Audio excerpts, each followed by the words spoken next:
మనిషి మెదడులో electronic chip అమర్చే ప్రయోగాల్లో మరొక కీలక అడుగు పడింది. తొలిసారిగా ఓ వ్యక్తికి విజయవంతంగా చిప్ అమర్చినట్లు న్యూరాలింక్ వ్యవస్థాపకుడు ఎలాన్ మస్క్ వెల్లడించారు. ఆ వ్యక్తి ప్రస్తుతం వేగంగా కోలుకున్నట్లు చెప్పారు. ప్రారంభ ఫలితాల్లోనే స్వచ్ఛమైన న్యూరాన్ స్పేస్ డిటెక్షన్ను గుర్తించినట్లు పేర్కొన్నారు.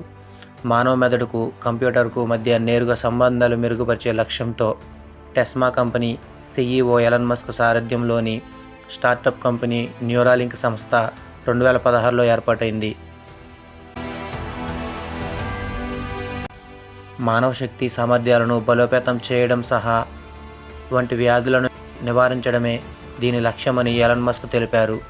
మనిషికి ఏఐకు మధ్య సాంకేతిక సంబంధం బలపరిచేలా ఈ చిప్ ఉపకరిస్తుందని మస్క్ వెల్లడించారు. ఫ్రెండ్స్, ఈ వీడియో చాలా ఇంట్రెస్టింగ్గా ఉంటుంది. లాస్ట్ వరకు స్కిప్ చేయకుండా చూడండి. మనిషి మెదడులో చిప్ అమర్చాం, ఆ వ్యక్తి క్రమంగా కోలుకుంటున్నాడు అని ఎలాన్ మస్క్ ట్విట్టర్లో పోస్ట్ చేశారు.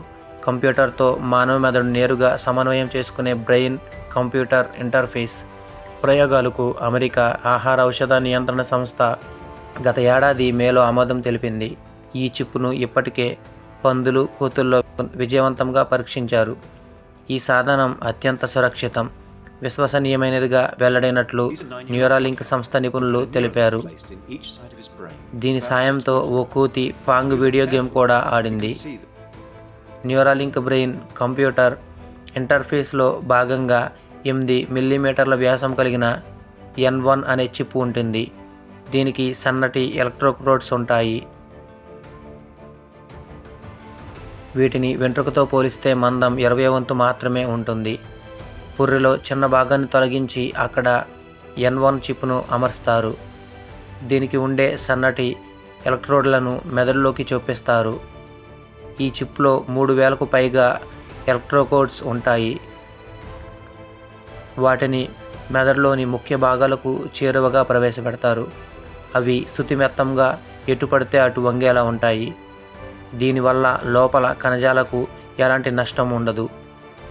ఈ ఎలక్ట్రోడ్స్ మెదడులోని న్యూరాన్ల మధ్య ప్రసారమయ్యే సందేశాలను గుర్తించి చిప్నకు పంపుతాయి.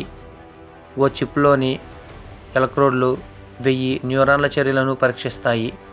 మొత్తంగా ఓ వ్యక్తిలోకి 10 చిప్లను ప్రవేశపెట్టొచ్చు. చిప్ మెదడులో ఇన్స్టాల్ అయ్యాక ఓ BCI మెదడు నుంచి విద్యుత్ సంకేతాలను పంపడం, అందుకోవడం, తదనుగుణంగా ప్రేరేపించడం వంటివి చేస్తుంది. వాటిని కంప్యూటర్లు విశ్లేషించే ఆల్గారిథమ్స్గా మారుస్తుంది.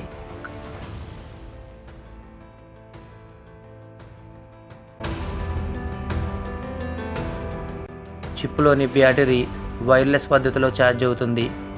అందువల్ల దీన్ని ధరించిన వారు సాధారణంగానే కనిపిస్తారు. ఒకవేళ ఈ సాధనాన్ని మెదడుకు దూరంగా పెడితే సంకేతాలను ఖచ్చితత్వంలో గుర్తించడం సాధ్యం కాదని, అందువల్ల పుర్రెలో అమర్చాల్సి వస్తుందని సంస్థ తెలిపింది. అయితే ఈ తరహా ప్రయోగాలను ఒక్క న్యూరాలింక్ సంస్థ మాత్రమే కాకుండా మరికొన్ని కంపెనీలు కూడా చేపడుతున్నాయి. ఆస్ట్రేలియాకు చెందిన సింక్రాన్ అనే సంస్థ 2022 జూలైలోనే యుఎస్కు చెందిన ఓ వ్యక్తికి ఈ తరహా చిప్ అమర్చింది. అయితే న్యూరాలింక్ తరహాలో తాము పుర్రెకు ఎలాంటి కోత పెట్టలేదని ఆ కంపెనీ వెల్లడించింది. మానవ మెదడులో చిప్ అమర్చే ఇలాంటి ప్రయోగాల ద్వారా అనేక ప్రయోజనాలు ఉన్నాయని న్యూరాలింక్ సంస్థ చెబుతోంది. స్మార్ట్ ఫోన్స్, కంప్యూటర్స్ను నేరుగా ఆపరేట్ చేయొచ్చని, తాకాల్సిన అవసరం లేదని పేర్కొంది. నాడీ సమస్యలు, వెన్నుపూసకు గాయాలు, పక్షవాతం వల్ల కాళ్ళు, చేతులు పూర్తిగా లేదా పాక్షికంగా చచ్చుబడ్డ రోగుల్లో స్పర్శ కదలికలను మెరుగుపరిచే వీలుందని తెలిపింది. వీరు సులువుగా గ్రాడ్యుయేట్స్ను ఉపయోగించుతారని, దీర్ఘకాలంలో వీరి అవయవాలను పునరుద్ధరించే అవకాశం ఉందని వెల్లడించింది. అవసరమైన నైపుణ్యాలను మెదడులోకి డౌన్లోడ్ చేసుకుని కంటి చూపు, వినికిడి పరిధిని పెంచుకోవచ్చు. ఈ చిప్ సాయంతో హార్మోన్ స్థాయిని నియంత్రించవచ్చని, కుంగుబాటును దూరం చేసుకోవచ్చని సంస్థ పేర్కొంది. ఆలోచన శక్తి సాయంతో టెక్స్ట్ లేదా స్వర సందేశాలతో కమ్యూనికేషన్ పెంపొందించుకోవచ్చని, బొమ్మలు సులువుగా గీయడానికి ఈ సాంకేతికత ఉపయోగపడుతుందని వివరించింది. ఫ్రెండ్స్, మీకు ఇన్ఫర్మేషన్ నచ్చినట్లయితే మన ఛానల్ని ఇప్పుడే లైక్ చేసి సబ్స్క్రైబ్ చేయండి, అలాగే షేర్ చేయండి. Thank you.